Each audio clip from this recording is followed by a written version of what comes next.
Welcome to the Night Club, guys. It's your host, the Night Wrencher.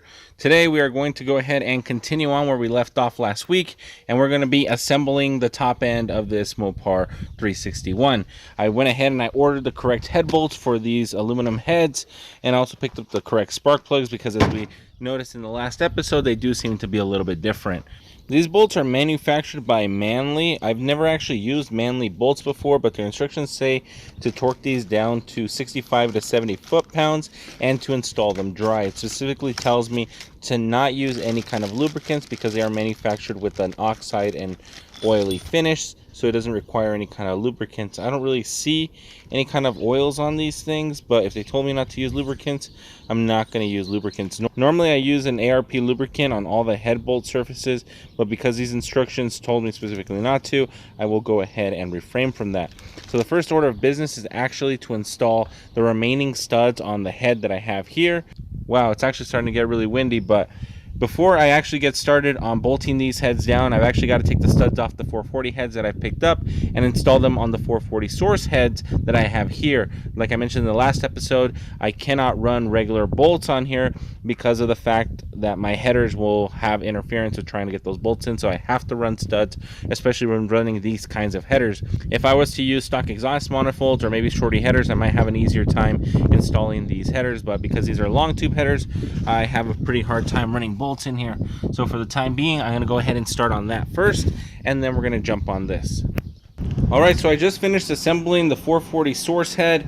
I've got all 4 spark plugs in it, and I've got the studs in it as well. This is a 440 head, which I would manage to pull as many studs out as possible, and I have the second one over here and the 361 head right over there. So as you guys can see, I went ahead and installed everything. This last one is a 361 stud, which happens to be a little bit shorter than the 440 one. It looks shorter now because I actually took the cordless grinder and I chopped off about close to a ½ an inch off the studs in order to make room for the headers that are about to go on. As for the combustion chamber, I know some people tend to want to index their spark plugs because they're already in there. As you guys can see, I have them pointed in like random directions, and that's because I don't really care. OEM manufacturers don't really pay attention to that because it doesn't really make that much of a difference. That being said, if I was making like a full race motor, I'd probably pay a little bit more attention to the way these were pointed. Some people like to point them toward the exhaust valve, some people like to point them toward the intake valve. For me, it's not that important because it's not really a race engine. I'm just going to be racing it a couple times, and that's going to be it. So however which way they go is fine by me. Another thing is that every time you go to change spark plugs, you're going to want to index them if you decide to index them, because every single spark plug is manufactured just a little bit different, and maybe the shims and washers that you use to index one spark plug won't necessarily transfer to the next spark plug. So it's really per race or per run or per set of spark plugs that you're going to be indexing, and that's probably more of a hassle to me than it's worth. So now that I've got the second head assembled, I'm going to go ahead and throw it on the engine and torque everything down. It's starting to get dark and cold and even windier, but we actually ran into a predicament right now as I was putting in the head bolts on the driver's side head.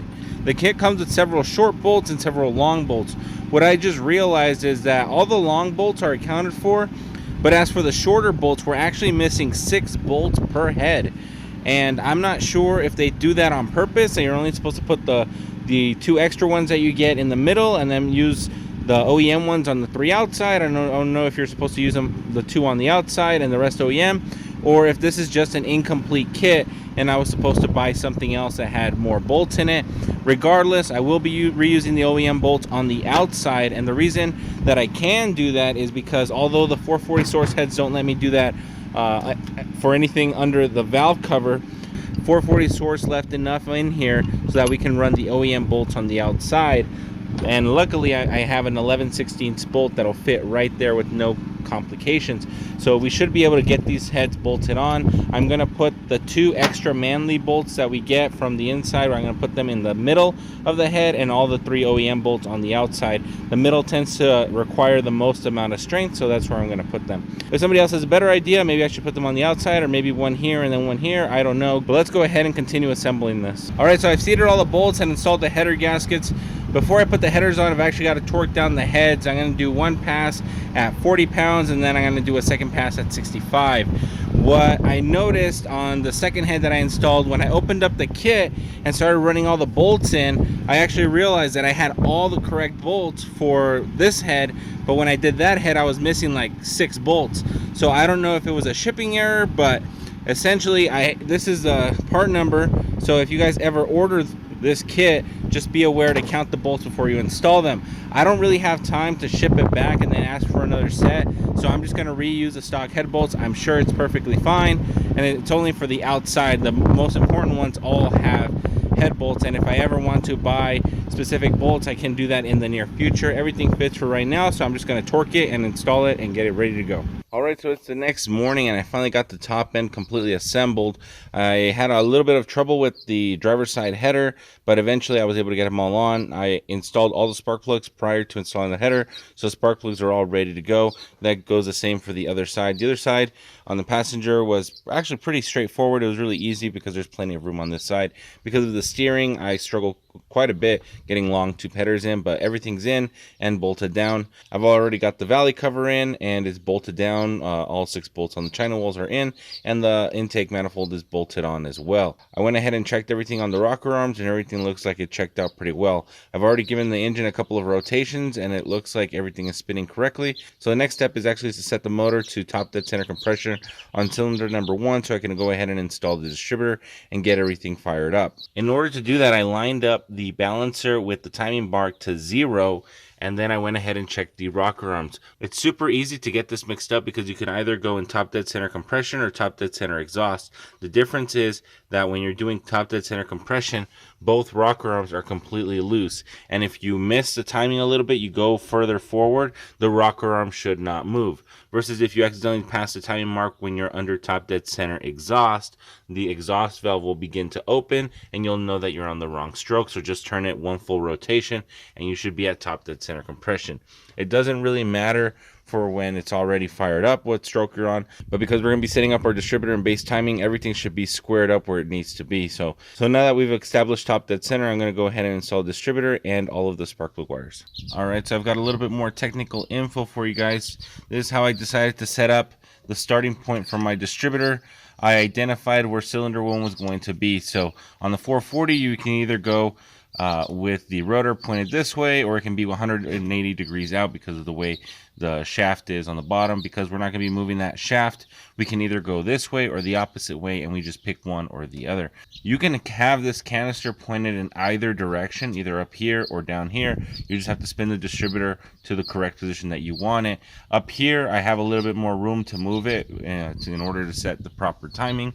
I believe the 440 distributor spins clockwise, so we're going to be spinning this counterclockwise to advance it, and I've got plenty of room. If I'm perhaps wrong and the rotor actually spins the opposite way, then I can spin the base clockwise and I still have plenty of room. That's why I put the canister up on top. Plus the distributor's up here, so I just go from here up into ported vacuum up here and I'm good to go. After that, I identified where the mark is on the cap. As you guys can see, the cap has a notch. This notch aligns somewhere on the distributor. It just happens to align here.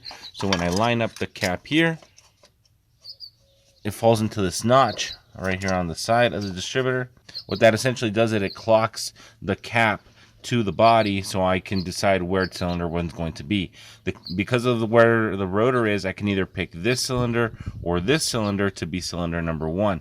But like I mentioned before, I mentioned that I need the extra room because of the vacuum advance, so I'm going to be choosing this cylinder. After I decided what cylinder I wanted, I went ahead and I marked the cap, and then I marked the base where the cap lines up, which happens to be right here. Normally I don't mark it that big, but because my marker's messed up, it decided to make a big mess right there. So I have the rotor right here, and I have the mark that I just made, so I move the base and I align it to the mark more or less where it has to be. I'm going to double check the orientation of which way this thing is supposed to spin, and if it spins clockwise, I move this thing counterclockwise. And I'm going to go ahead and move it counterclockwise just a smidge, so it gives me a little bit of advanced timing to make it easier for me to start. After I have everything running and the cooling system is going and I got it ready to go, I'm going to go ahead and set timing with my gun, but for now, I'm going to go ahead and set it just like this. I didn't realize the camera was off, but I did manage to get the car started. It had much more oil pressure than I thought. As you guys can see, I pretty much splattered the entire engine bay, which is not a big deal because I was planning to power wash everything anyway, but I'm going to go ahead and set up the camera again and see if I can get it started one more time just for you.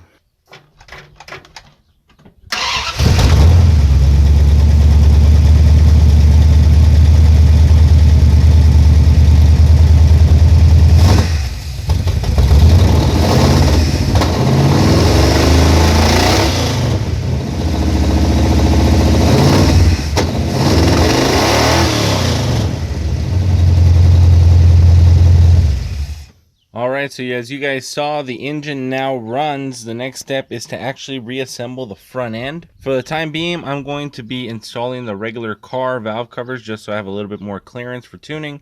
And then I'm going to be installing the regular truck accessory system up in the front. The only difference is that instead of running the stock Mopar alternator, I'm going to be running a GM 3-wire alternator just so I can simplify the electrical system and make things running a little bit smoother.